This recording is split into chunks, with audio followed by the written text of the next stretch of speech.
hindi okay. Hindi ko lang alam no kung pareho kayo. Pareho kayo na kahit hindi naman taglamig. Ah, parang ito yung sakit na nakuha ko dito sa Saudi Arabia. Kung familiar kayo sa allergic rhinitis, ayan, yan po yung sakit ko dito. So, lagi akong bahing ng bahing. Yan. So, lately kasi, dito sa Riyadh, sobrang lamig. Kanina, kahapon, di nga ako nakasama sa outdoor, gala, ganun. Kasi di ko kaya.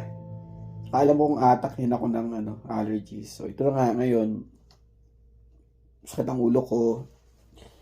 Tapos ngayon, bahing ako ng bahing. Although, nag-take na ako ng gamot. At tinatake ko pala Stelfast. Or meron pa, Larinase o Lorinase pa yun. Mga antihistamine. Nararamdaman ko, talagang ang kate ng ilong sa loob. Tapos, kaya bahing ako ng bahing. Tapos, naluluha yung mata ko. Ayun. So, comment lang kung nakaka-relate kayo. Kung meron din kayong ganitong sakit. Ako hindi siya gumagaling. Wala siyang specific na time or araw na aatake siya.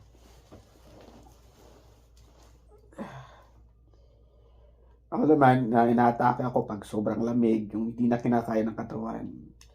Or, inaatake ako ng bago ko matulog, or kagigising ko lang. So, ganun siya. So, yun po. Basta ang nangyayari sa akin pag inaatake ako, bahing ako ng bahing. Ang hirap ng may ganito. Pero pagka weird, kasi pagka umuwi ako ng Pilipinas, hindi ako inaatake ng allergic rhinitis. Dito lang. By the way, sa Saudi Arabia, may dalawang klima, kumbaga. So, extreme summer, as in, sobrang init, maabot ng 50 degrees, ganun, 45. Normal temperature pag summer dito, 40 up, mga 40 to 45. Pero talagang may time na pumapalo ng 50, 50 degrees Celsius. Pag malamig naman, nagsisimula siya ng November. Tapos, as in yung malamig talaga siya na maabot ng kahit less than 10, ganun. So, lately, I think yesterday or kanina, 6 degrees ata yung pinaka mababang temperature. Tapos, samahan pa ng hangin, diba? Talagang lamig. Kayo, paano kayo nakaka-survive pag sa Saudi Arabia? Lalo na kayo sa taglamig, diba? So, uso ngayon ang sakit. So, kaya po, ingat kayo lahat. Ingat po kayo lahat, lalo na pag kung nasa labas kayo. Mahirap pagkasakit. Mahirap talaga, lalo na pag OFW ka, syempre. Maswerte kung may family ka, may mga kasama kang kapamilya dito. But if you're like me na mag-isa lang, ganun talaga. Ako athletic pa ako may regular ako na papawis. Like, every week talaga yan. Meron akong laro, badminton, talagang para lang pawisan, diba? So, mas importante talaga dito na meron active din yung lifestyle mo kahit paano. May mga involved ka rin dapat sa sports, ganun. Kahit na simpleng paglalakad, ganun, or jogging, ayan, if you have the time.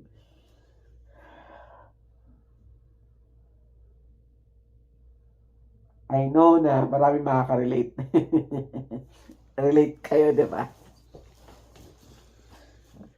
Supposedly magsushoot ako ngayon for one-on-one, no? Buti na lang din na hindi natuloy kasi nga medyo biglang sumama ang pakiramdam ko.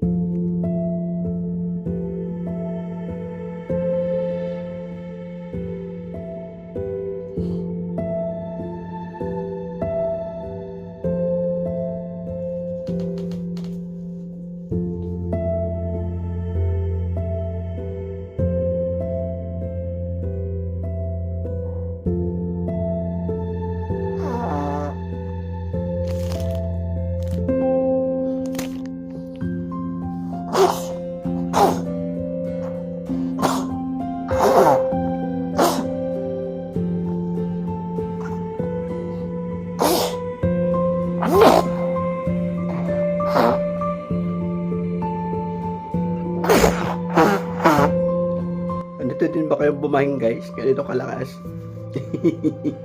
Basta ganito ako bumahing. No holds barred kumbaga. Walang pa demure. Bahing kung bahing.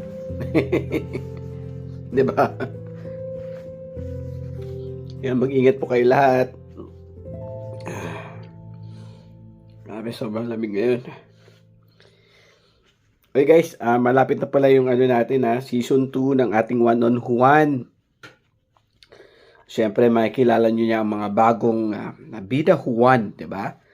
Mga bagong kwento naman ng mga ordinaryong Pilipino, mga kapwa OFWs dito sa Saudi Arabia. Pwede tayong meron tayong chance na makapunta ng ibang bansa din at saka ma-interview natin yung mga iba nating mga kababayan doon. Kaya, antay lang po.